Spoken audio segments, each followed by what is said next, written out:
안녕하세요. 이완희 목사입니다. 오늘은 결혼을 앞둔 청년 세대의 연애의 방향성이 어떠해야 되는지에 대해서 좀 조언하고 싶습니다. 연애, 참 아름다운 시즌이죠. 우리 인생에 참 설레임을 주고 아름다운 추억을 쌓아갈 수 있는 몇 안 되는 주제 중에 하나가 바로 연애가 아닐까 그런 생각이 듭니다. 근데 우리가 믿는 자로서 하나님의 축복이 되는 가정을 이루고 싶다면 그 가정을 준비하는 기간이 바로 연애이기 때문에 그 연애조차도 그 연애 기간 동안에 하나님께서 원하시는 뜻은 무엇일까? 그 관심을 갖는 것이 당연히 중요하겠죠. 여러분, 연애도 육적인 연애가 있을 수 있다는 것을 알아야 돼요. 하나님을 제껴놓은 연애, 그냥 육의 본성에 충실하게 반응하는 연애가 있습니다. 대부분의 사람들의 연애가 그래요. 근데 거기서 오는 폐단이 있습니다. 성경을 통해서 그렇게 육적인 것들을 추구하다 보면 어떤 폐단이 있는지 우리가 경고를 먼저 받을 필요성이 있습니다.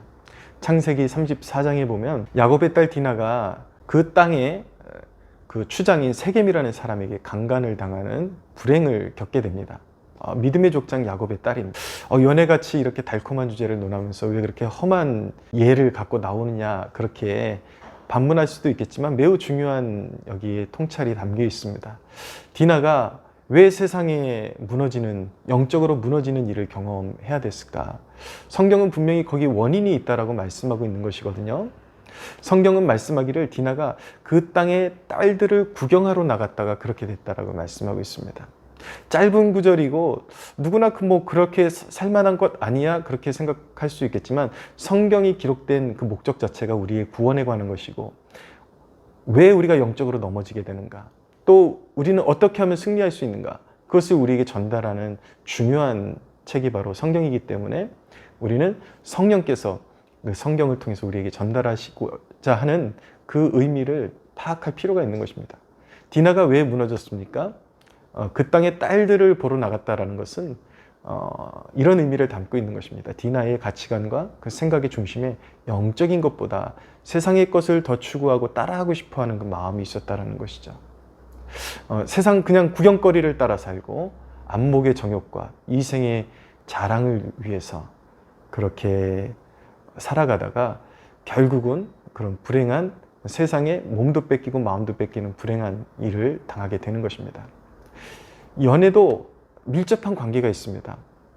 아름다운 남녀가 만나서 연애를 하는데 하나님을 외면하고 하나님의 뜻을 외면하고 그냥 육신의 그냥 그 본성에 충실하게 반응하면서 무엇을 먹든지 마시든지 무엇을 하든지 그 모든 주제가 다 육적이에요. 그냥 생각 없이 먹고 그냥 생각 없이 헤어지고 모든 이야기가 주제가 안목의 정욕, 이생의 자랑거리, 그런 것들만 보고 듣고 서로 그렇게 놀다가 헤어지고 하면은 결국은 뜻도 없이 무엇을 위해서 결혼해야 되는지도 모르고 결혼을 하게 되면은 결국은 그 가정은 하나님을 떠난 이방인의 가정, 목적 없는 가정과 같은 그런 신세가 되기 때문에 하나님의 축복을 바란다면은 결코 그렇게 육신의 본성에만 충실하게 연애를 해서는 안 된다는 것을 알아야 하는 것입니다.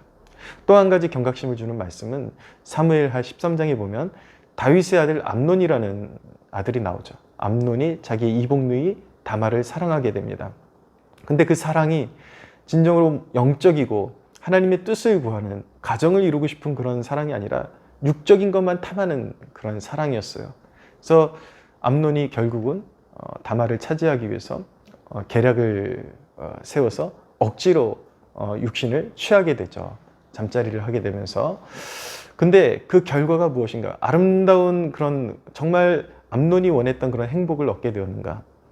결국 원하는 것을 그렇게 육적으로만 추구하다 얻게 되니까 그게 생각보다 별것 아니구나라는 것을 깨닫게 되면서 오히려 다말을 미워하게 되었다라는 말씀을 하고 있습니다. 여러분, 그냥 아무런 영적인 그런 가치관도 없이 뜻도 없이 육신의 본성에만 충실한 그런 연애의 끝은 결국 남는 것이 허무 외에는 아무것도 남지 않는다라는 것을 알게 됩니다. 이미 육신적으로 알고 싶은 것, 갖고 싶은 것 다 갖고 이제 결혼을 했는데 그 이상의 고결한 어떤 목적의식이 없어요. 뜻이 없어요. 그러면 결국 하나님 없는 그런 이방 백성과 같은 결혼 생활이 되는 것이고 하나님의 축복과 점점 거리가 멀어지는 그러한 하루하루 그냥 세상에서 돈벌이해서 먹고 사는데 그냥 치중하는 그런 인생이 될 수밖에 없다라는 것입니다. 그래서 여러분들의 연애도 분명한 목적이 있는 연애가 되게 하십시오. 하나님의 뜻 안에서 목적이 있는 연애. 우리 그리스도인들의 목적은 무엇입니까? 가정을 이루는데 하나님께 영광이 되는 가정을 세워야 되겠다라는 분명한 이 목적이 있어야 되는 것입니다. 하나님이 기뻐하실 만한 가정, 하나님이 사용하실 만한 가정을 세우자. 하나님께 영광이 되는 가정을 세우는 그 목적을 바라보면서 연애를 해야 하는 것입니다. 그러려면 어떤 방법이 가장 좋은가? 예배를 중심으로 뭉치는 것이 가장 좋습니다. 항상 하나님을 중심에 두고 예배를 중심으로 만나고 이렇게 교제를 나누는 것이 매우 유익합니다. 여러분, 연애를 시작하면서 연애 때문에 예배를 못 드린다. 예배 시간 다 까먹고 연애하는 데 치중한다. 이제 축복은 물 건너간 것입니다. 그 가정은 사실은 영적으로는 소망이 없는 이제 가정이 분명히 될 것입니다. 가장 복된 가정은 예배를 항상 중심에 두고 그렇게 만남을 갖고 준비를 하면서 가정을 이루어야 복된 가정이 될 수 있는 것입니다. 여러분, 그렇게 예배를 중심으로 만나면서 이렇게 연애를 하면서 수시로 하나님께서 우리에게 원하시는 가정의 모습은 무엇일까? 그 부분에 대해서 대화를 나누고 이상적인 하나님께 영광이 되는 가정에 대한 청사진을 늘 그리면서 서로 대화를 나누고 그리고 그 부분을 위해서 그 부분의 성취를 위해서 기도하는 습관을 들이십시오. 특별히 저희 같은 경우는 그런 결혼을 준비하는 과정 가운데 저 같은 경우는 이제 여러 가지 또 생각보다 어려운 그런 장애물들이 생겨나거든요. 그런 것들을 위해서 항상 이제 함께 기도하는 일에 굉장히 힘을 쏟았습니다. 교회의 그런 금요기도회나 수요기도회 이런데 꼭 참석해가지고 이렇게 연애를 하면서도 예배를 중심으로 모이고 그런 어려운 난제들을 함께 하나님 앞에 올려드리고 인간적으로 계속 그런 어떤 마찰이 생기고 어려운 일이 생길 때마다 인간적으로 풀어내려고 그러고 계속 싸우고 다투기만 한다 그래서 일이 해결되지 않거든요. 항상 아름다운 가정을 이루기 위해서 그런 그 과정 가운데 일어나는 산재된 문제들에 대해서 함께 기도 제목을 나누고 기도회를 통해서 하나님께 올려드리는 그 습관이, 그 경건의 습관이 얼마나 큰 능력을 발휘하는지 배울 수 있게 되기를 바랍니다. 여러분, 특별히 여러분들이 그냥 가정을 이루는 데 있어서 필요한 모든 것들을 여러분들의 힘으로 하려고 하지 말고 여러분들에게 그 과정에 필요한 영적인 필요와 또 물질적인 필요들 다 하나님 앞에 같이 우리 뭐가 필요한지 기록하십시오. 기록하고 교제를 나누고 헤어질 때 꼭 그 부분을 놓고 함께 기도하고 헤어지는 습관을 들여보시기 바랍니다. 반드시 하나님의 은혜와 그 결혼의 과정을 이끄시는 하나님의 은혜가 있다는 것을 배울 수 있어야 합니다. 저 같은 경우는 사실은 결혼을 할 준비가 참 미흡했습니다.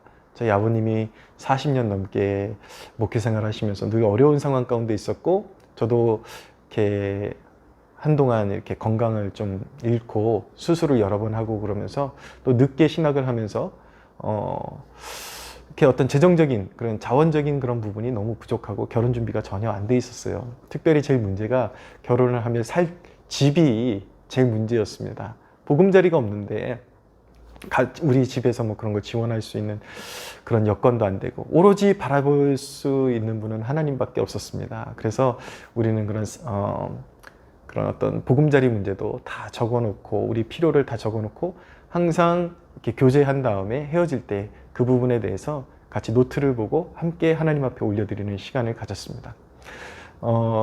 저에게는 제일 필요했던 게 이제 전도사 시절에 사택을 제공해 줄 수 있는 그런 교회가 필요했는데 그 부분에 있어서 하나님께서 우리가 기도했을 때 너무나도 신실하게 하나님께서 인도해 주시는 것을 경험했습니다.